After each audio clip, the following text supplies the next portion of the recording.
Grand Rising, Nubian guys and goddesses, ladies and gentlemen. I am the Nubian goddess in the living room with you this morning. And I know it's been some time, but you know how life is. I've been eager to finish reading my chapters in my books. And I'm reading from Daedalus today, Color and Race. The last time we read about the new countries. Now we're into group identity and political change, the role of color and physical characteristics. And this section is by Harold Isaac. It's going to be in 3 sections of the chapter. So I'm going to read the first section. I hope that you get a chance to go back if you're just beginning to listen with us. Glad to have you. I hope that you get a chance to go back to the beginning of either of these books and listen in and go forth and then forward from there. So I'm going to begin with this first section, group identity and political change, the role of color and physical characteristics. I do not add to or take anything from what the author has written. The music that you hear in the background is music for my podcast. It's non-copyrighted. Made sure I found some of that so that I can use it.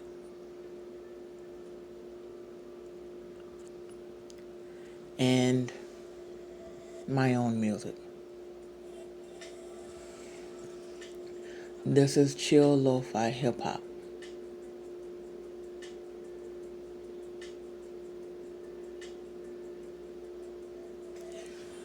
Nothing marks a man's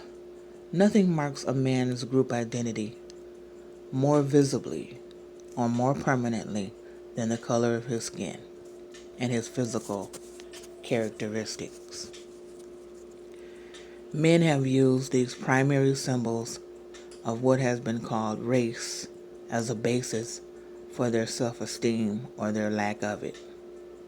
Skin color has served as the badge of master and subject, of the enslaved and the free, the dominators and the dominated. Of all the factors involved in the great rearrangement of human relationships taking place today, skin color is the most glandular. Hence, none is more sensitive, more psychologically explosive, or more intimately relevant to each individual's involvement in the process of political change.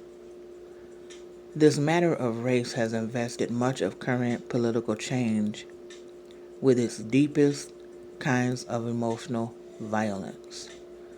A greater and deeper and less easily appeased violence than one discovers or experiences in confrontations across lines that are more simply economic, social, or even cultural.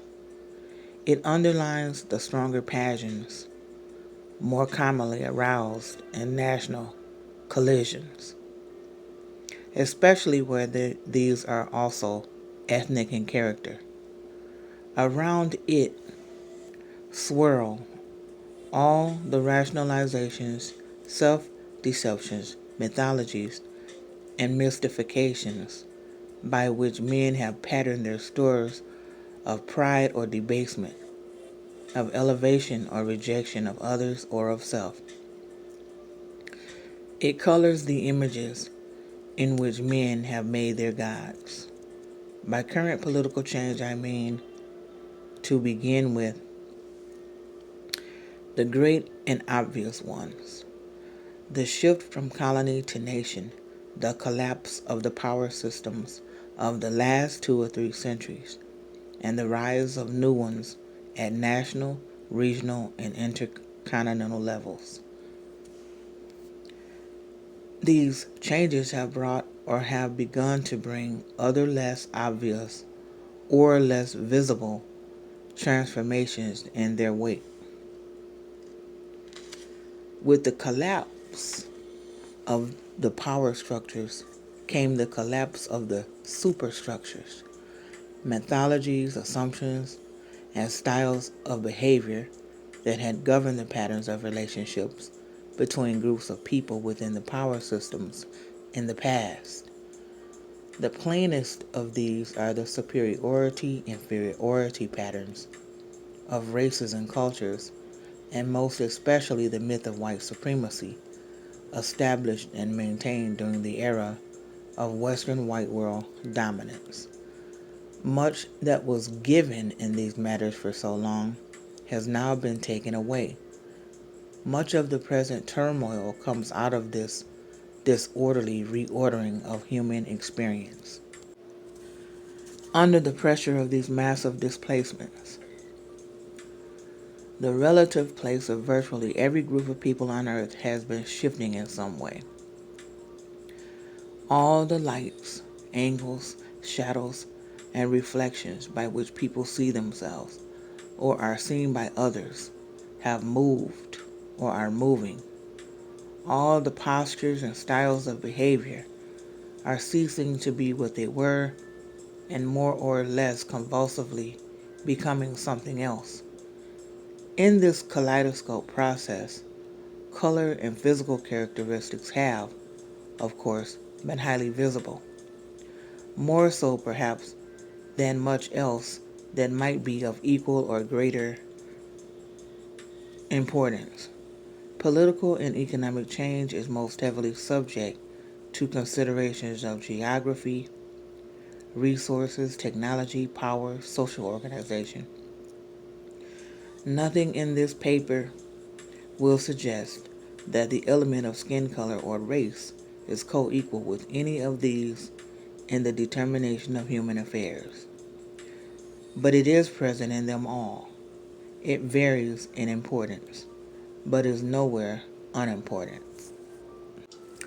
The racial mythologies built around differences in skin color and physical features, were among the prime tools of power used in the era of the Western empires. Virtually all of the 70-odd new nations carved out of these empires since 1945 represent transfers of political power from whites to non-whites. The end of the political system supporting the idea of white supremacy on a world scale inevitably forced the liquidation of that same idea as practiced in the United States. The racial issue has been central to the substantial changes that have taken place or begun to take place in the American society during this period. The single element of color or race clearly never stands alone.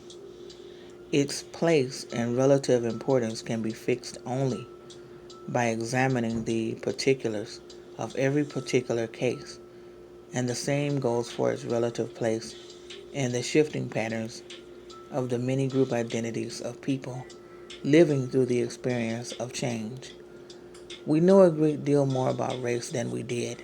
Scientists have by now killed off the most egregious myths built up around it. But these myths, though demolished in the scientific journals, remain largely intact in the actuality of everyday life among great masses of people and still govern much human behavior. They continue to figure in major ways in all current affairs and will clearly continue to do so for quite some time. Most broadly seen, excuse me for that interruption. Most broadly seen, there are two such ways The first is the great ongoing rearrangement of mutual attitudes and behavior between whites and non-whites. The second, coming much more newly into view, is the appearance of tensions and conflict between and among non-whites of many different kinds. The first presents the vastly complicated business of liquidating or at least mitigating or converting the legacy of the 2 or 3 centuries just past. This involves working out the terms on which whites and non-whites are to live with each other in a world where the power to maintain white supremacy has disappeared, but where its remnants and its effects will persist for a long time to come. And that is the truth.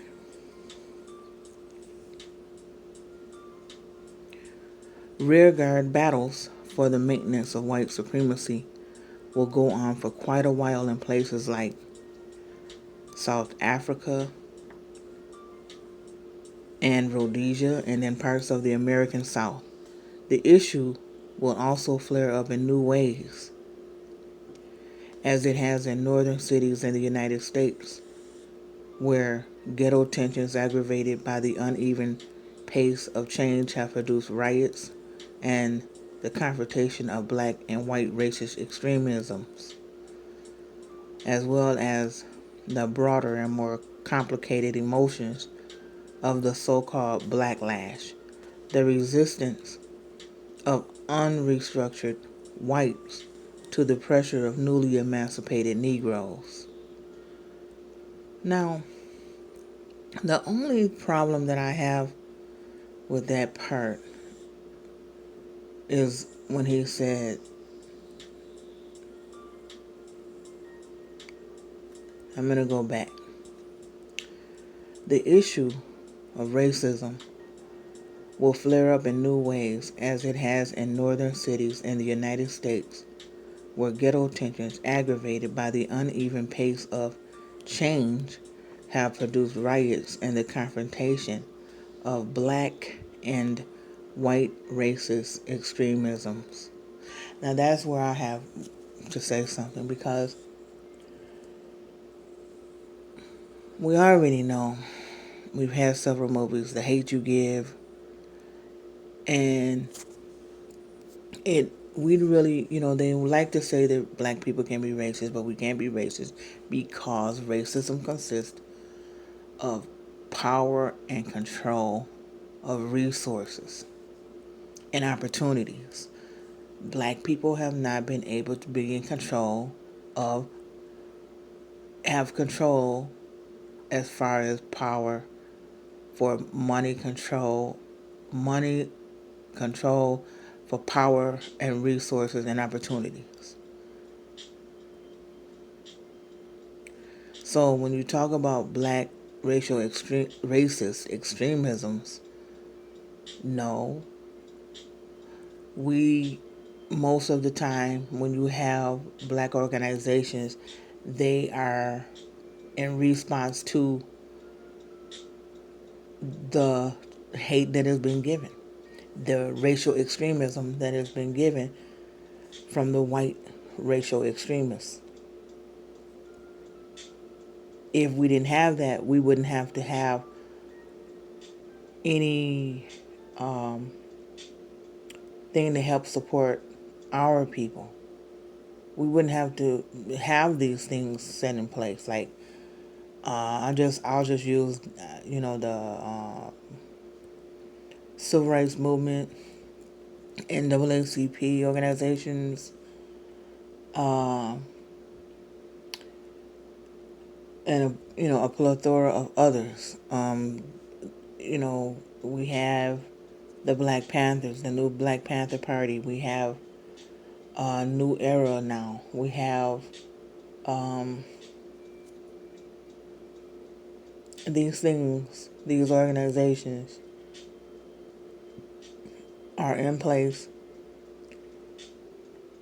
to help black people when they need help. And that, if you call that extremism, I don't know why, because it's just to help against these type of things. The issue may flare up in new places as it has in England, where a virulent white racism has appeared among lower class Englishmen who face for the first time substantial numbers of non-white immigrants on their home ground. You see? This new phenomenon has been marked by violent collisions in English cities, the emergence of white racist extremist groups, and the injection of the race issue into British politics. It replaces the older and more genteel kinds of racism that could be practiced by middle and upper class Englishmen in the past days of British power, when they totally controlled the conditions of the encounters with non-whites, whether they were dealing with small numbers of transient colonials at home or with the larger masses of colonial subjects at a great distance. The racial issue carried over from the past remains a potent weapon in the continuing world power conflict, as its use by communist China shows. It adds all kinds of imponderables to a future already quite sufficiently clouded by other grim possibilities. These carryovers and new consequences make the burden heavier and more complicated. But even without them, it would be foolish to think that this great readjustment in human affairs could take place without great pain and spasms of violence. The political underpinnings for the practice of white racism can be bulldozed away rather quickly, as the abrupt collapse of most of the colonial system has shown. Legal support for it can be soon liquidated, even with deliberate speed, as the experience in the United States during the last 10 years has proved. These are great changes in themselves, sufficient to transform social situations and to create wholly new conditions in the lives of individuals. Still, much else waits to be more slowly transformed. Whites have to lose the habits of mastery. Non-whites have to lose the habits of subjection. These are deeply embedded not only in each individual, but in the economy and the society and the whole culture. The gap between white and non-white is also in great measure a gap between have and have not.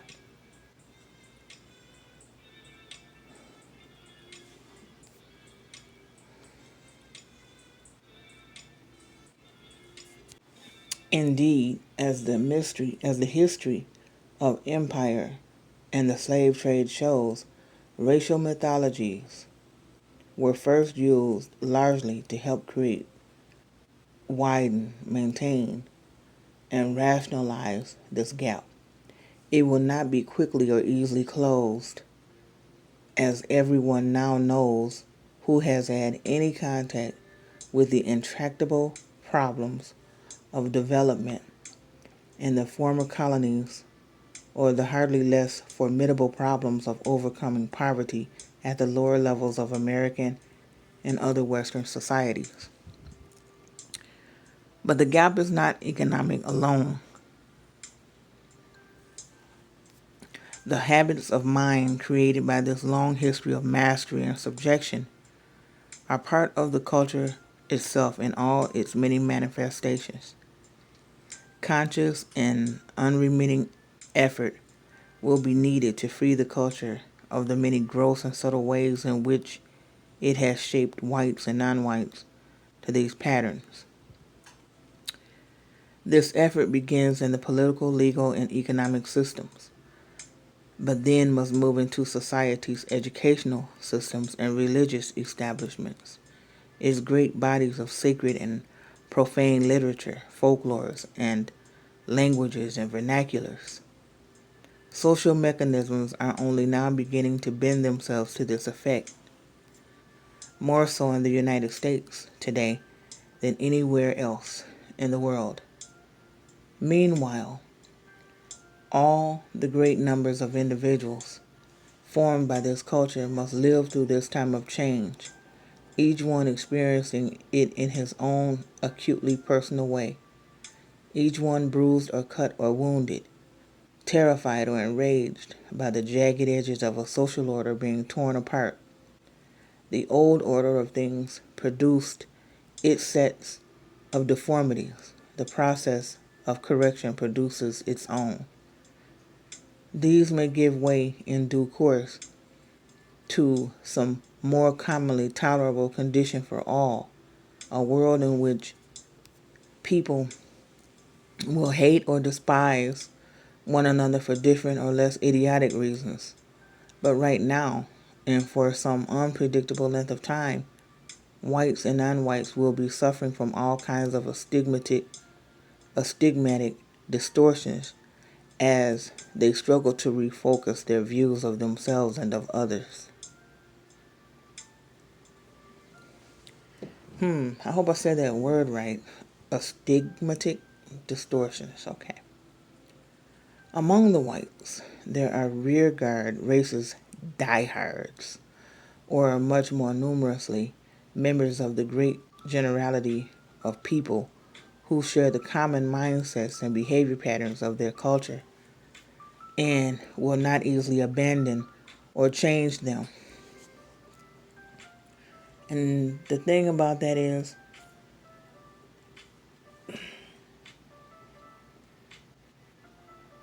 you really can't, I don't know if I want to make somebody change how they feel. How can you really make somebody change and they're a diehard? How can you make them change into disliking someone for reasons that they don't even know if you ask them? It's like, I don't know if how can you,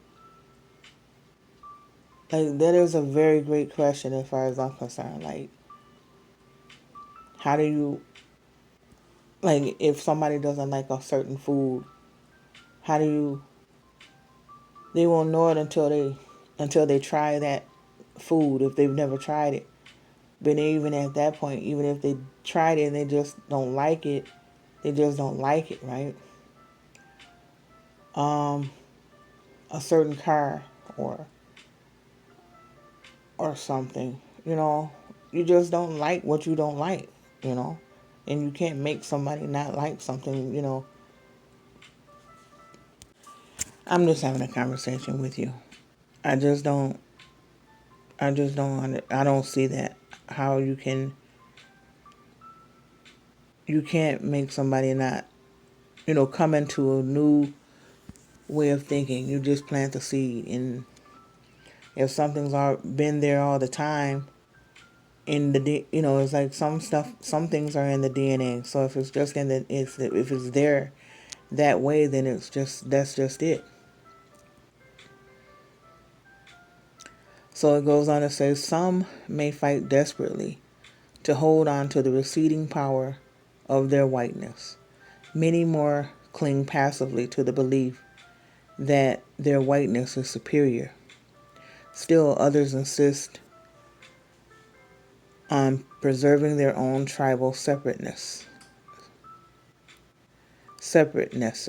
it says, as between former white imperial master and non-white colonial subject.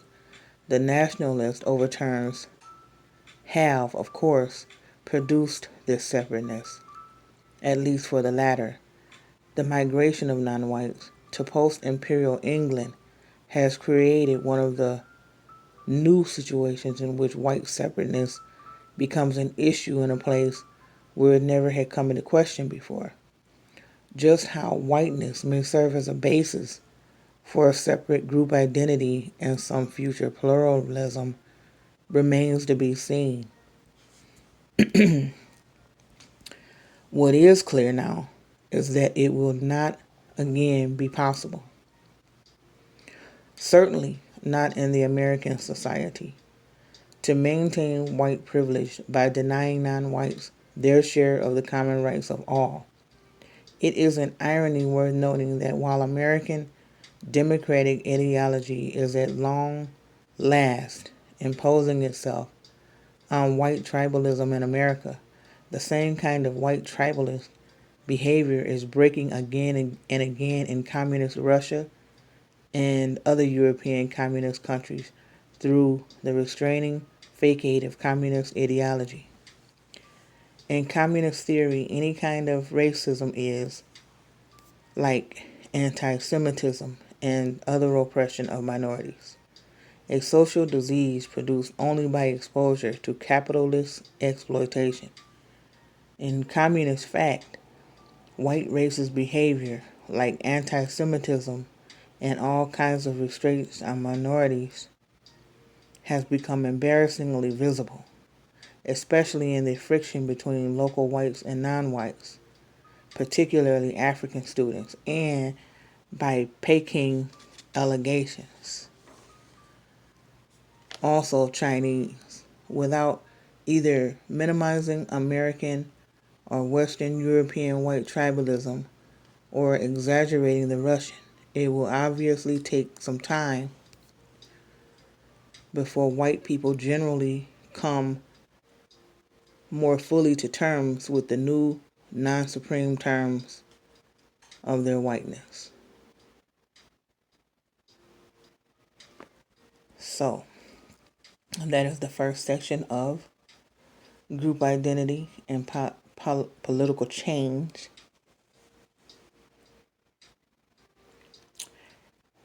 I will be in the second section next week. I hope that you will be able to listen to this first part, and take it all in. Even if you have to listen to it more than one or two times.